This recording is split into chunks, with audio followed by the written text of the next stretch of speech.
오늘 우리에게 주신 하나님의 말씀은 요한일서 4장 15절에서 21절 말씀입니다.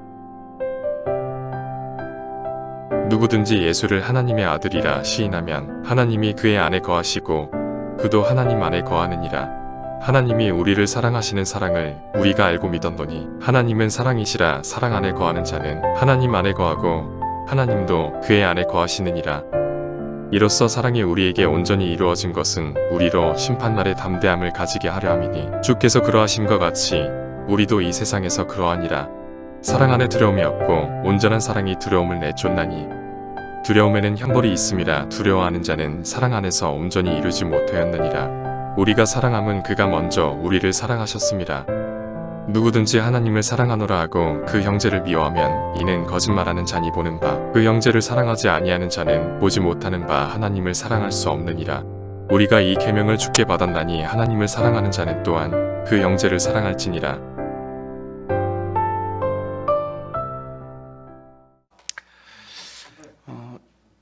여러분, 우리가 읽은 본문 4장 16절 선언하고 있습니다. 하나님은 사랑이시다. 그러면 하나님은 사랑이시다. 이것이 성경의 전체에 대해 전제이고 하나님을 소개하는 유일한 프로파일이에요. 그러니까 하나님은 누구시냐? 하나님은 사랑 그 자체이시다. 이렇게 말하고 있어요. 이 세상에 존재하는 모든 사랑은 하나님께로부터 나왔어요. 그것이 하나님을 믿는 사람들이건 믿지 않는 사람이건 자연계, 생태계, 하나님께서 만드신 모든 피조세계에 사랑이 깃들고 있는데 그 사랑은 하나님께로부터 나왔어요. 제가 참 코끝이 찡해지는 장면을 보았는데 내셔널 지오그래픽에서 엄마 코끼리가 이렇게 잘못돼가지고 한쪽 다리를 잃었어요. 그래서 그 엄마 코끼리가 이제 죽어가는데 아기 코끼리가 엄마 곁을 떠나지 않고 이렇게 엄마 일어나라고 막 이렇게 응원도 하고 막 이렇게 몸으로 부대껴서 일으키기도 하는데 엄마가 못 일어나요. 결국 엄마 코끼리가 생명을 잃었는데 아기 코끼리가 옆에서 막 흙을 뿌리면서 엄마 일어나라고 막 이렇게 막 하는 거예요. 그것만 봐도 가슴이 너무 아픈데 할머니 코끼리가 이제 먼 곳에서 지켜보다가 다가와가지고 아기 코끼리를 데리고 떠나는 거예요. 아기 코끼리를 막 코로 밀어가지고 발로 막 밀어가지고 이제 아기 코끼리를 데리고 가는데 그 할머니 코끼리가 데리고 가면서 자기 딸이죠. 이 생명을 잃어버린 그 자기 딸 코끼리를 그 코로 자기 딸의 얼굴을 이렇게 한번 쏙 만지면서 아기 코끼리를 데리고 길을 떠나는 장면을 보았어요. 여러분, 하다못해 이 생태계에 하나님 만드신 이 피조 세계는요, 동물 간에도 사랑이 있어요. 여러분, 하나님께서 왜 이 세상에 이렇게 동물에게도 혹은 여러분 예수님 믿지 않는 사람들에게도 얼마나 가족끼리 사랑하고 얼마나 따뜻하게 사는지 몰라요. 그러니까 온 세상이 이렇게 사랑이 깃들고 있는 이유는 하나님께서 이 세상을 만드셨고 하나님께서 이 세상을 만드실 때 당신의 품성, 당신의 성품이신 사랑을 온 세상에 담아주셨기 때문에 온 세상에는 지금 사랑이 하나님의 사랑의 법칙으로 모든 것이 돌아가고 있고 그 사랑의 법칙이 지금도 역사하고 있는 줄로 믿습니다. 그러니까 하나님 만드신 모든 피조 세계에는 하나님의 그 품성이 다 담겨져서 다 사랑하며 살아요. 이것이 하나님께로부터 나왔기 때문에 가능한 일이에요. 자, 그런데 온 인류가 타락하고 하나님 앞에 죄를 지으면서 우리가 사람들끼리는 사랑을 하는데 문제는 우리를 지으신 창조자를 사랑하지 않는 이 단절이 생겨나게 됐어요. 그래서 하나님께서 이 문제를 해결하기 위하여서 하나님께서 사랑하는 우리도 하나님을 사랑하도록 만들기 위하여서 당신의 독생하신 아들을 우리 가운데 보내주신 줄로 믿습니다. 그래서요, 하나님 나라라고 부르는 이 하나님의 나라, 하나님께서 통치하신 나라는 사랑을 기반으로 하고 있고, 이 사랑을 기반으로 하는 곳에 두 개의 큰 커다란 기둥이 있습니다. 하나는 하나님께서 성도들을 사랑하셨다라는 것이에요. 하나님께서 성도들을 사랑하셨다, 이것이 어떻게 증명이 되는가? 여러분, 사도 요한이 왜 이런 이야기를 하고 있느냐? 여러분, 우리가 소위 말해서 고린도전서 13장을 사랑장이라고 말해요. 사랑은 오래 참고 사랑은 온유하고 이런 이제 이야기가 나오죠. 그런데 사랑이라는 단어가 가장 많이 등장하는 성경은 요한 1서입니다. 훨씬 더 많은 사랑에 대한 강조들이 등장을 해요. 여러분 읽어보시면 금방 눈치채실 거예요. 그러면 왜 사도 요한이 이와 같이 사랑을 강조할 수밖에 없냐는 거죠. 왜 그랬을까? 여러분, 이 사도 요한이 요한 1서를 교회들에게 편지를 쓸 때 상황은 교회가 핍박받는 시기였어요. 네로 혹은 도미티안 같은 황제들이 기독교인들의 살가죽을 벗겨내고 원형 경기장에서 사자들에게 밥을 주고 십자가에 거꾸로 매달고 엄청난 핍박이 교회들에게 있었어요. 자, 여러분, 하나님께서 우리를 사랑하시는가라고 하는 질문이 들 수밖에 없죠. 하나님이 나를 사랑하는데 왜 내 자녀가, 왜 내 남편이, 왜 내 아내가 이런 어려움을 당해야 하지?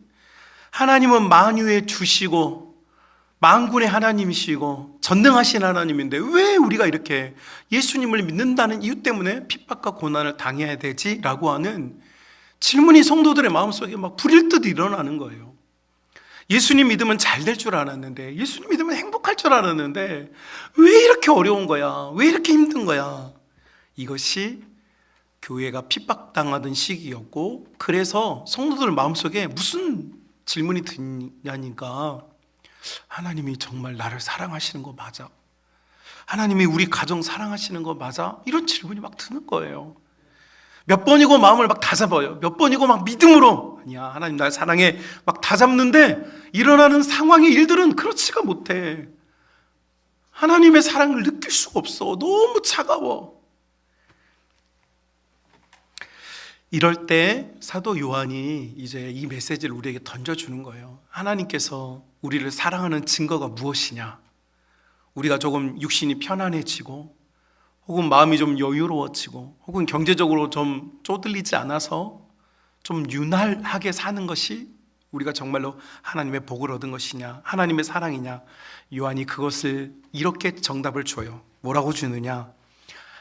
하나님께서 우리를 사랑하셨기 때문에 독생자 예수 그리스도를 우리에게 주셨다라는 것이에요. 여러분, 예수님을 믿을 수 있는 것은요, 우리의 노력이 아니에요. 하나님께서 우리에게 기회를 주신 거예요. 선물과 은혜로서 기회를 주셨어요. 우리에게 믿음을 넣어주셔서 예수님을 나의 구주로 영접할 수 있도록 하나님께서 만들어 주셨어요. 이것이 나를 향한 최대의 사랑이라는 것이죠. 여러분, 우리는요, 본질적으로 예수님을 영접하고자 하는 의지가 없어요. 왜 없느냐? 여러분, 누가 나의 왕의 자리를 차지하는 것을 쉽게 허락합니까? 여러분, 예수님을 나의 구주로 영접하는 것은 예수님께서 나의 주가 되시고 나의 왕이 되신다는 것을 인정하는 거거든요. 그러니까 사람들은 이게 싫어요. 여러분, 부부 지혜를 나누고 사시잖아요. 그런데 부부지간에도 남편이 이야기하면 부인들이 듣기 싫어하고, 부인들이 이야기하면 남편들이 듣기 싫어해요. 여러분 자녀들도요, 여러분 이야기하면 듣기 좋아하는 사람 손 없어요. 듣기 싫어요. 왜요? 여러분, 누군가 나를 좌지우지하려고 하고 누군가 내가 하기 싫은 걸 자꾸 강요하는 것은요, 우리 인간의 본성이 싫어해요. 여기서 이렇게 설교하고 있는 저도 싫어요. 자꾸 저한테 뭘 시키면 싫어요. 가스레기 버리고 오라고 그러면 싫고, 음식 쓰레기 갖다 버리고 오라면 싫고, 분리수거 하고 오라고 그러면 싫어요. 저도 싫어요. 본인이 하지 왜 나한테 시키지? 라는 생각이 들어요. 여러분 마음속으로 지금 우리 목사님 진짜 되게 나쁘다. 아니에요, 저 엄청 잘해요. 그쵸 여보? 그냥 마음으로 싫다는 거예요. 그냥 표현하면 잘못하면 생명을 빼앗길 수 있기 때문에 그냥 순종해야 돼요. 우리가 예수님을 나의 구주, 나의 왕으로 받아들이는 거, 여러분 우리는 절대 원하지 않았어요.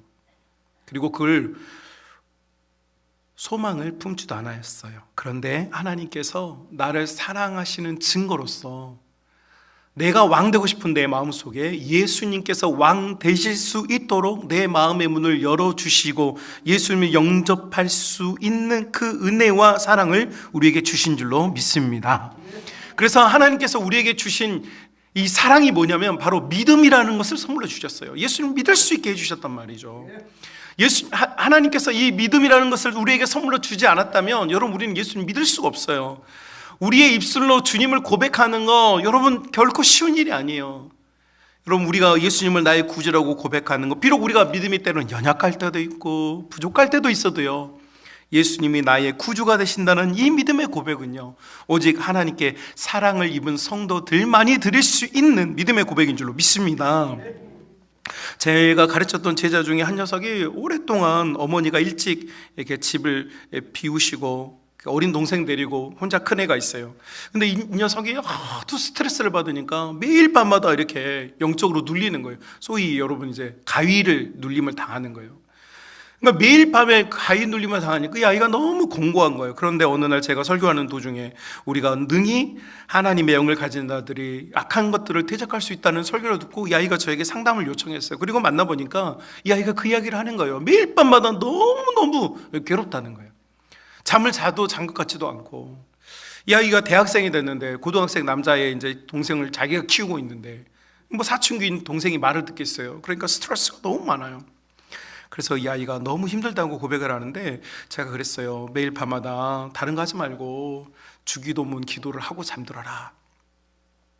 그랬더니 이 친구가 정말로 주기도문을, 뭐 다른 방법이 없죠. 그냥 기도해라. 기도하는데 하늘에 계신 우리 아버지요, 이렇게 기도를 하면서 잠이 드니까 그때부터 이제 잠이 잘 오고 가위 눌림도 없어지고 마음이 평안해졌다는 거예요. 와, 너무 잘 됐다. 그랬는데 잠시 후에 어느 정도 시간이 지나니까 이 친구가 또 찾아왔어요. 무슨 일 때문이냐. 아유, 좀 안 나왔던 그 친구가 또 밤에 천장에 또 나왔다는 거예요. 그러면서 놀라운 이야기를 저에게 들려줬어요. 무슨 이야기냐. 내가 그 두려움에 쌓여있을 때 주님께서 가르쳐 주신 기도, 내가 할 수 있는 기도가 그것밖에 없으니까 그 기도를 하는데 그 마귀가, 귀신이가 따라하더라는 거예요. 여러분 얼마나 무서워요. 이건 개인적인 신앙의 간증이니까 여러분 이것이 확대돼서 재생산되는 것을 방지합니다. 제가 분명히 말씀드렸어요. 그 개인적인 일이었어요. 자, 그런데 이 친구가 이렇게 하는데 놀라운 일을 이 친구가 고백했는데 무슨 일이냐니까, 이 친구가 거기에 천장에 매달려 있는 그 녀석이, 그 어두운 영이 하늘에 계신까지는 하더라는 거예요. 근데 우리에서 못해. 왜 못해? 여러분, 하나님은요 성도만의 아버지세요. 악한 영은요 모방은 가능해요. 하늘에 있다는 것도 알아요. 그 녀석들도 다 알아요. 그런데 뭘 못해? 그들의 아버지가 아니야. 여러분, 우리 하나님은 성도들의 아버지세요. 하나님께서요 사랑하는 성도들에게만 예수님을 믿을 수 있는, 고백할 수 있는 은혜를 주신 줄로 믿습니다. 그러니까 우리는 사랑을 받았어요. 내 삶이 조금 어려움이 있고 높은 산이 있고 깊은 골짜기가 있다고 해서 하나님이 나를 버리신 게 아니에요. 나를 잊어버리신 게 아니에요. 하나님은 나를 사랑하셨기 때문에 예수님을 믿게 하셨고, 우리가 어려움 중에 곤란한 중에라도 예수님을 믿을 수 있는 그 은혜를 지금도 베풀어 주고 있는 줄로 믿습니다. 자, 이렇게 우리가 예수님을 믿을 수 있는 믿음을 주시는 것이 하나님의 사랑이라고 하는 하나의 기둥이라면, 이제 또 하나의 기둥이 필요해요. 이 기둥은 무엇인가? 이 기둥도 사랑의 기둥이라고 말해요. 그런데 어떤 사랑의 기둥일까? 사도 요한은 여러분 20절과 21절에 보니까 다른 형제를 향한 사랑이라고 말해요. 다른 형제를 향한 사랑이다.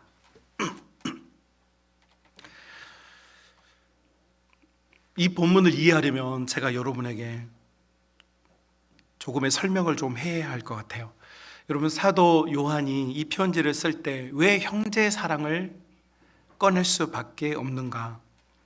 여러분, 고난과 핍박의 시대가 펼쳐졌고 교회들은 위축되고 어떻게 해서든 믿음을 지키려고 했지만 이 믿음을 지키는 게 쉽지가 않았어요. 예수님을 믿는다는 이유로 잡혀가서 죽임을 당하거나 재산이 몰수당하거나 자녀들이 노예로 끌려가는 상황이었기 때문에 여러분, 믿음 지키는 거 정말 쉽지 않았어요. 오죽했으면 사도 바울이 사람이 마음으로 믿어 의에 이르고 입으로 신하여 구원에 이른다라고 로마서 10장 10절에 이야기하겠어요. 그러니까 예수님을 믿는다라고 하는 고백 자체는 생명을 걸어야 할 수 있는 거였단 말이에요. 여러분, 그런 시기에 우리가 오늘 함께 같이, 어제까지 같이 예배를 드렸어. 우리 권사님, 우리 장로님, 우리 목사님 같이 예배를 드렸어. 이 어려운 시기인데도 믿음으로 좀 이겨내 봅시다. 어떻게든 끝까지 한번 견뎌봅시다. 막 서로를 독려하고 없는 중에라도 막 나누어 먹으면서 견뎠어. 그런데 그렇게 평생 동안 예수님 믿다가 천국 가자고 다짐하고 또 그렇게 고백했던 믿음의 형제들이 배교를 하는 거예요. 신앙을 거부하고 로마의 권력이 예수님을 부인만 하면 너도 살고 네 자녀도 살고 너희 가정도 살고 너의 산업도 살고 너의 기업도 사는데 그게 뭐라고 예수님을 믿는다고 하느냐. 한 번만 사양하면 된다.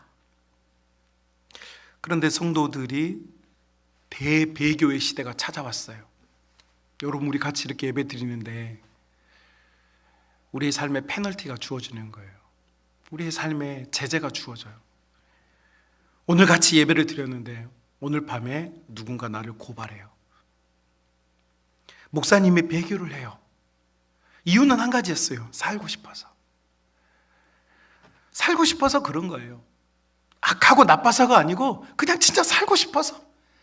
나 좀 살았으면 좋겠다. 아니, 나는 둘째치고 내 자녀라도 내가 살려야 되겠다. 내가 살아야 되겠다. 내 자녀를 살려야 되겠다는 마음에 살고 싶어서 배교가 일어나고 예수님을 부인하는 일들이 많이 일어났어요. 그래서 성경학자 요세푸스나 로마의 기록에 의하면 로마가 지배했던 각성에서 예수님을 믿었다 했다가 부인한 사람들의 명단이 지금도 남겨져 있어요. 수많은 배교자들이 나왔어요. 왜요? 살고 싶어서. 자, 여러분, 살고 싶어서 믿음을 버리고 배교한 여러분의 옆집에 살고 있었던, 여러분과 친밀하였고 피로 혈맹을 맺었던 성도들이 떠나가요. 여러분, 그때 믿음을 지키러 갔던 성도들의 가슴에 뭐가 남겠어요? 상처. 그렇게 다짐하며 함께 부둥켜 안고 울면서 기도하면서 우리 믿음 지키자고 했던 사람들이 떠나가요. 떠나갈 뿐만 아니라 고발해가지고 성도들이 체포돼서 끌려가고 이런 일들이 일어나는 거예요. 그러니 성도들의 마음속에, 믿음을 지키러 가는 성도들의 마음속에 뭐가 남겠어요? 상처. 자, 이때 사도 요한 이야기하는 거예요. 사랑하는 믿음의 형제들이여, 우리가 이 믿음을 지키기 위하여서 상처를 받고 우리 형제들이 우리를 떠나가고 배교를 하고 그들이 살고자 살 길을 찾아 떠난 이것이 우리를 얼마나 어렵게 하는지, 마음이 얼마나 괴로운지 잘 압니다. 그러나 그럼에도 불구하고 우리는 그 믿음의 형제들을 어떻게 해야 된다고요? 사랑해야 합니다. 여러분, 사랑은 내가 좋아하는 사람, 나와 기호가 맞는 사람, 나와 성품과 기질과 말이 통하는 사람과 하는 것이 아닙니다.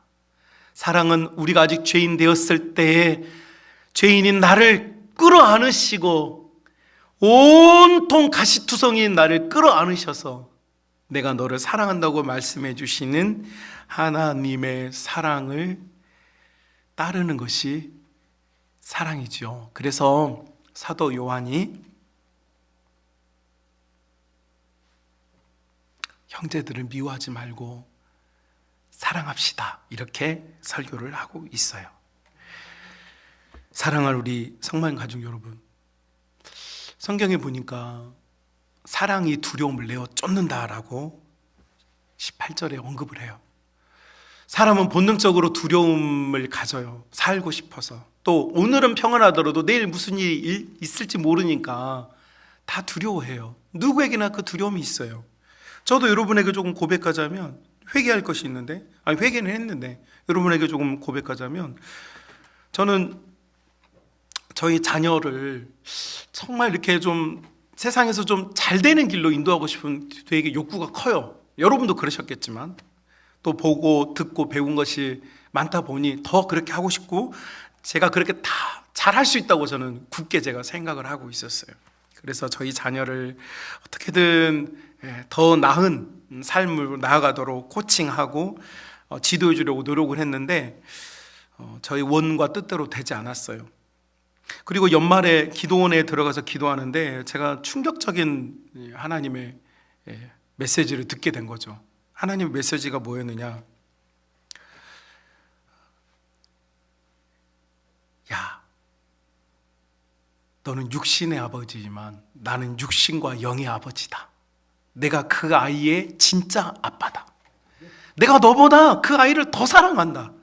네가 염려하고 걱정하는 것보다 나는 내 아이를 더 사랑하고 그 아이의 장래와 미래까지도 나는 그 아이에게 모든 것을, 나의 모든 것을 바쳐서 전폭적으로 그 아이에게 투자하고 있다.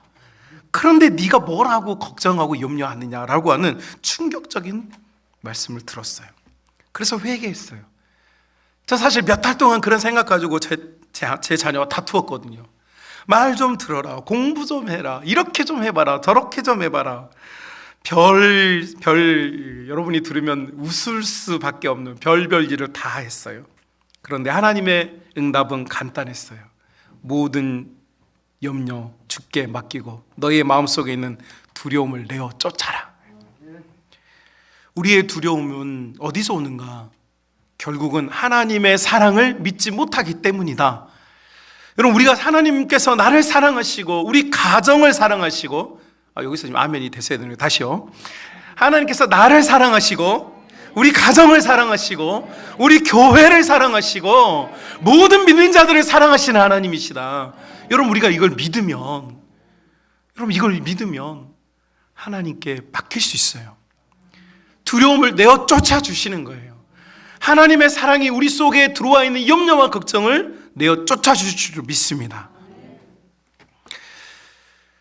그래서 우리가 정말 하나님의 사랑을 뜨겁게 느끼면요, 영적인 선순환이 일어나요. 엄청나게 행복한 사이클이 돌기 시작하는 거예요. 내가 하나님의 사랑을 느끼고 하나님의 사랑을 느끼니까 내가 믿음으로 하나님께 고백하고, 이 믿음을 하나님 또 받으시고 또 하나님 나를 더 깊이 사랑해 주시고, 나는 그 사랑을 또 느끼니까 더 믿음 앞에 더 서게 되고, 내가 더 믿음으로 나가고 하나님 더 이뻐가지고 더 많은 사랑을 주시고, 할렐루야.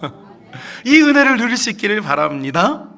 자, 이런 은혜를 누리기 위해서 필요한 게 있는데, 여러분, 이 사랑의 선순환을 위하여서 하나님께서 우리를 그냥 홀로 두지 아니하시고 하나님께서는 사랑의 도구를 쓰시는데, 그 사랑의 도구가 무엇이냐? 바로 사람입니다. 사람. 바로 우리의 형제들이고 성도들이고 사람들이 하나님의 도구예요. 1565년에 제작되어 있다가 2018년에 리부트된 미국의 SF 드라마 로스트 인 스페이스라고 하는 드라마가 있다고 해요. 제가 어떤 이렇게 컬럼을 읽다가 누가 이걸 써놨는데 흥미로워가지고 자료를 좀 찾아보니까, 이 로스트 인 스페이스라고 하는 이 드라마가 미국 인구가 약 3억 7천만 명 정도 되는데, 미국 인구의 반이 이 드라마를 봤고 전 세계에서 약 이 드라마를 본 인구가 6억만 명이 넘더라고요. 그러니까 왜 사람들이 이 드라마를 그렇게 많이 봤을까 이렇게 찾아보니까, 이 드라마는 로스트 인 스페이스, 말 그대로 그냥 영어인데 한국말로 번역해 보면 우주에서 길을 잃다, 우주에서 길을 잃어버린 사람들, 뭐 이런 뜻이 될 것 같아요. 그런데 이 드라마를 왜 그렇게 사람들이 즐겨 보았고 또 그 드라마가 사랑을 받았는가 보니까, 결국 이 드라마의 메시지는 단순했어요. 그것은 뭐냐니까 가족 사랑이었어요. 가족 사랑. 여러분, 이 지구에서 먹고 살기도 힘들고 어려움을 만나면 참 벗어나기가 힘든데, 우주에서 길을 잃고 우주에서 여러분 어려운 일을 만나면 즉각적으로 목숨을 잃는 거 아닙니까? 그런데 그런 환경에서 이 5명의 가족이 서로를 믿어주고 서로 해결할 방법을 찾아주면서 살아남는 이야기라고 해요. 그런데 제가 굉장히 감동을 받은 게 뭐냐면, 원래 우리는 가족애가 있어요. 본능적으로, 그죠? 우리 혈통적인 가족애가 있는데, 이 로스트 인 스페이스라고 하는 이 드라마가 많은 사람들을 감동시킨 이유가 뭐였냐니까, 혈육으로 맺어진 이 가족 5명으로 처음에는 시작하는데, 나중에 이 드라마가 끝날 때는 이 가족과 함께 피가 한 방울도 섞이지 않은 사람들, 심지어 이 가족을 괴롭혔던 사람들도 나중에 보니까 다 뭐가 돼 있냐? 다 가족이 돼 있더라는 거예요. 가족이 돼 있더라. 그리고 이 모든 커다란 이 가족 공동체가 서로를 의지하며 살아남았더라라고 하는 훈훈한 결말이 있는 드라마였어요. 여러분, 제가 여기서 되게 감동을 받았어요. 여러분, 우리는 사람에게서 힘을 얻어요. 하나님의 위로는 누구로부터 오느냐? 사람에게서 오는 거죠. 사람을 통해서 하나님은 사람을 위로하세요. 이삭이가 자기 어머니를 잃어버리고 혼자 슬퍼하고 있을 때, 그때 리브가가 여러분 먼 땅에서 와서 이삭을 만나서 이삭이 위로를 얻죠. 노아를 하나님이 그를 위로하는 자라고 칭해 주어요. 이사야 40장에서는 하나님께서 이사야를 통해 이 백성을 위로하라고 그래요. 누구를 통해서냐? 다 사람이에요. 사람. 돈이 사람을 위로하지 못해요. 사람이 사람을 위로해요. 그래서 사람을 통해서 하나님께서 사랑을 전달해 주시는데, 여러분, 교회 공동체도 마찬가지고 가정 공동체도 마찬가지예요. 결국은 사람이 사람을 치료하고 사람이 사람을 위로하고 사람이 사람을 사랑함을 통하여서 이 사랑이 완성되어 가는 줄로 믿습니다. 교회의 가장 어려운 시기였던 이 핍박 시대에도 사도 요한은 하나님의 마음을 가지고 교회들에게 말하는 거예요. 우리가 당하고 있는 이 어려움을 어떻게 이길 수 있느냐? 사랑뿐이다. 그런데 서로가 서로에게 사랑의 대상이고 사랑의 통로이고 사랑의 형체이고 사랑의 본질이다라고 알려주고 있어요. 사랑하는 우리 성만 가족 여러분, 결국은 사랑이 모든 것을 이기게 합니다.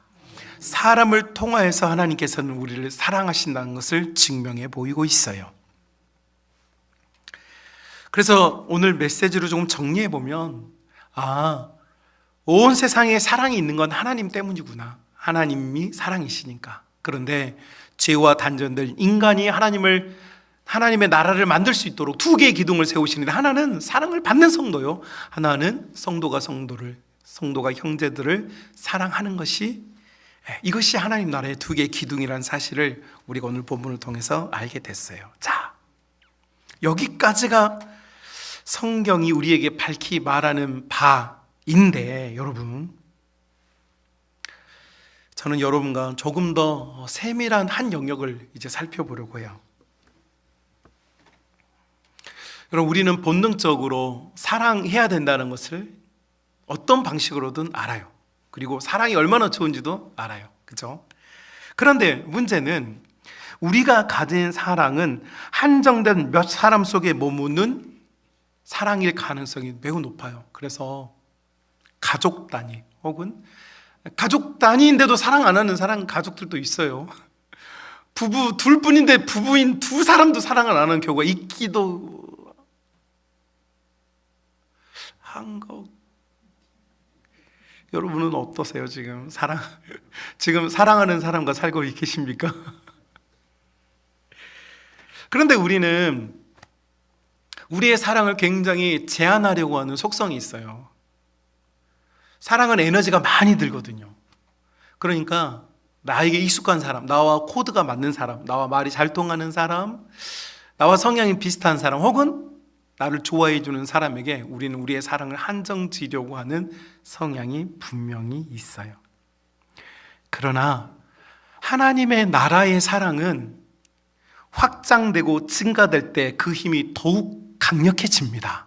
여러분, 예수님께서 제자들 떠나시면서 마태복음 28장 18절부터 21절, 너희는 가서 모든 족속으로 제자를 삼아 아버지 아들과 성령 이름으로 세례를 주고 내가 너에게 분부한 모든 것을 가르쳐 지키게 하라, 이렇게 말씀하셨어요. 이 말씀은 우리가 흔히 말하는 그레이트 미션이라고 그래가지고 다들 이 구절을 암송하거나 그래가 전도해야 돼, 이런 생각을 해요. 그런데 여러분, 예수님께서 정말로 예수님이라고 하는 이 기독교를 이 종교가 전파되는 것을 원하기 위해서, 존경한 여러분 사람들이 알려지는 걸 원하기 위해서 이 메시지를 주셨을까요?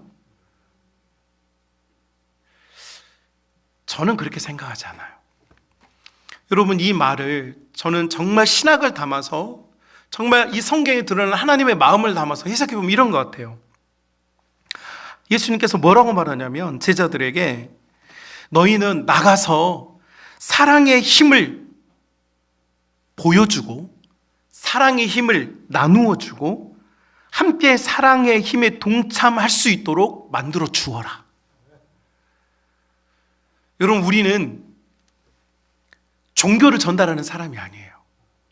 하나님께서 우리를 사랑하신 것을 경험한 사람들이 하나님께로부터 받은 그 사랑을 사람들에게 전달해 주는 하나님 나라의 통로가 된 줄로 믿습니다. 그러니까 여러분, 우리는 종교인이 아니에요. 여러분, 우리를 기독교로 자꾸 기독교 이렇게 종교화 시키는데, 여러분 엄밀하게 말하면 우리는 종교인이 아닙니다. 여러분, 우리는 진리 가운데 거하는, 사랑 속에 거하는 하나님의 자녀들이고 하나님의 성도들이고 하나님의 사랑의 통로, 이것이 우리의 정체성입니다.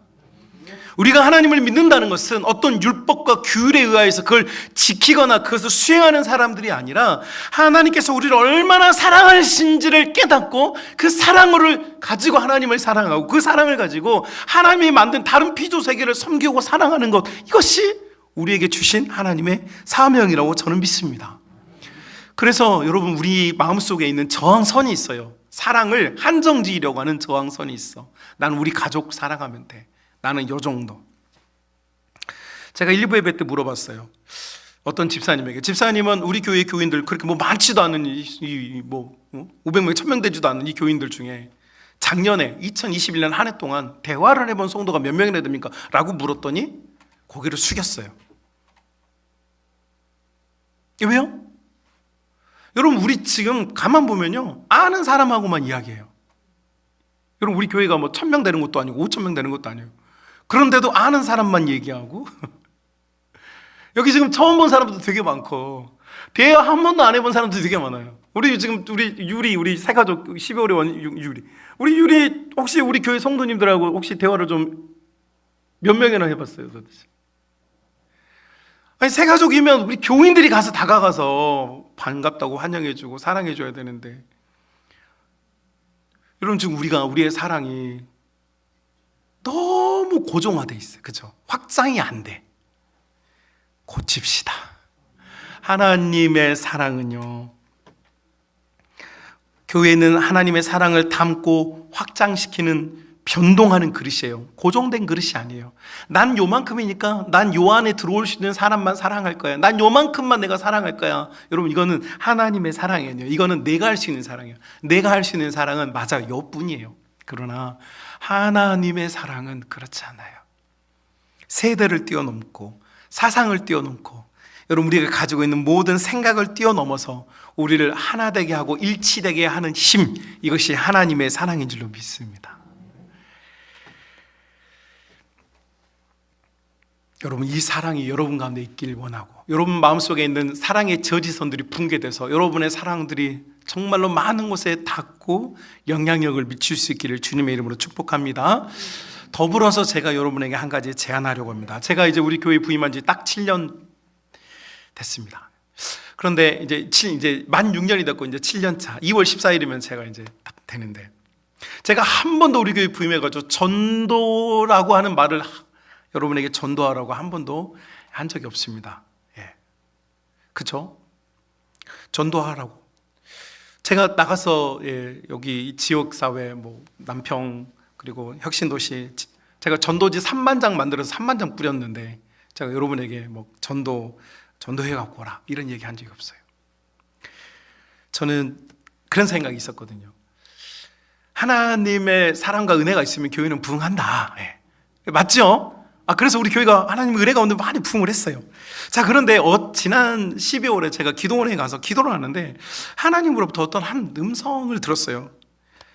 제가 오늘 너무 이렇게 전 신비주의자는 아닙니다. 기독교는 원래 신비예요. 음성을 들었는데 어떤 마음이었냐면, 여러분, 우리 교회의 사랑의 댐에 사랑이 이제 가득 찬 것 같아요.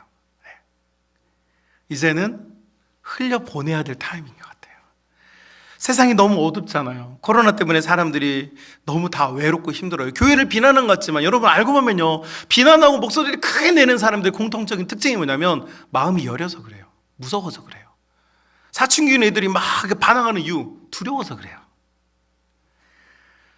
세상이 이렇게 떠들고 있다는 건 뭐냐면 사람들이 지금 다 불안하다는 거예요. 지금 무섭다는 거예요. 여러분, 교회는요, 두려움을 내어 쫓고 사랑의 힘으로 치유하는 공동체입니다. 할렐루야. 이 권능을 우리에게 주셨어요. 그래서요, 그런 마음이 들었어요. 아, 주님께서 이제 우리가 영혼을 구원하고 영혼들에게 사랑을 흘려낸 일을 감당할 수 있도록 하나님 요청하시는구나. 여러분, 우리 믿음의 선배들 중에 우리 선교사님들이 계셨습니다. 우리 선교사님들이 한국 사회에 들어와서 예배당 지어놓고 설교하고 예수님 믿어서 이렇게 하지 않았어요. 여러분, 우리 믿음의 선배들, 선교사님들 했던 게 뭡니까? 이 조선이라는 나라에 들어와서 보니까 병든 사람이 너무 많은 거야. 너무 아픈 사람이 많아. 그래서 뭐 했어요? 병원 세워서 아픈 사람들 고쳐줬어요. 육신의 질병을. 사람들이 배우지 못해서 너무 무식하니까 여러분, 선교사님들이 학교를 세워서 학교에서 사람들을 가르쳤어요. 뭐 우리가 이제 우리 비전마을이 가겠지만 연세대학교나 연세학당, 이화학당 이런 학교들 다 우리 선교사님들이 세운 학교들이에요. 왜요? 배워야만 삶의 질이 개선된다는 것을 선교사님들이 너무 잘 알고 있었어요. 자, 여러분, 선교사님들이 단순하게 기독교라고 하는 종교를 전파하고 싶었던 게 아니에요. 선교사님들이 가졌던 게 뭡니까? 하나님께로부터 받았던 사랑, 그 사랑이 삶을 얼마나 윤택하게 만들고 얼마나 부유하게 만드는지를 자기들은 깨달았기 때문에 그걸 주고 싶은 거예요. 그래서 뭐 했어요? 병원 짓고 학교 지으면서 그분들이, 놀랍게도 더 웃긴 건 선교사님들 교회를 잘 안 지었어요. 교회는요, 다 한국교회 성도들이 지었습니다.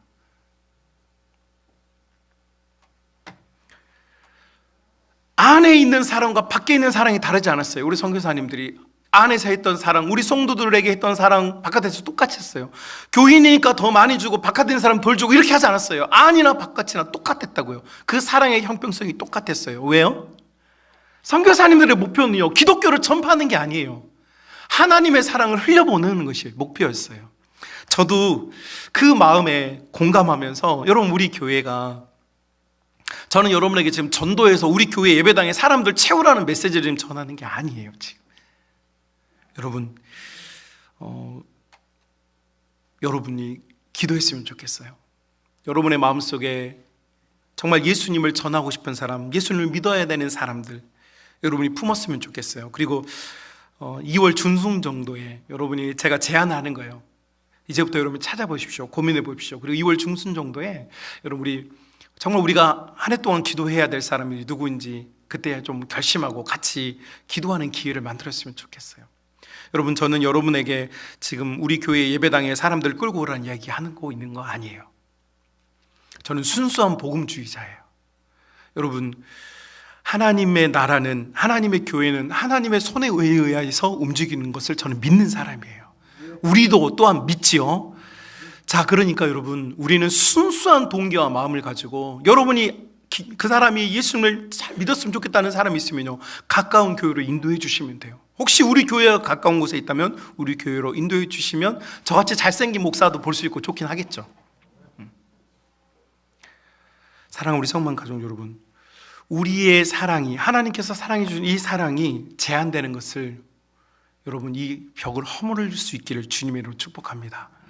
그래서 우리 성도들 간의 사랑이 저 밖에 있는 사람들과도 동일해져야 하고, 여러분, 우리가 가리거나 혹은 구별하지 아니하고 하나님 안에서 하나 되는 사랑으로 모두를 끌어안고 용서하고 포용하고 더욱 사랑할 수 있는 믿음의 성도, 은혜의 성도들이 다 될 수 있기를 주님의 이름으로 축복합니다.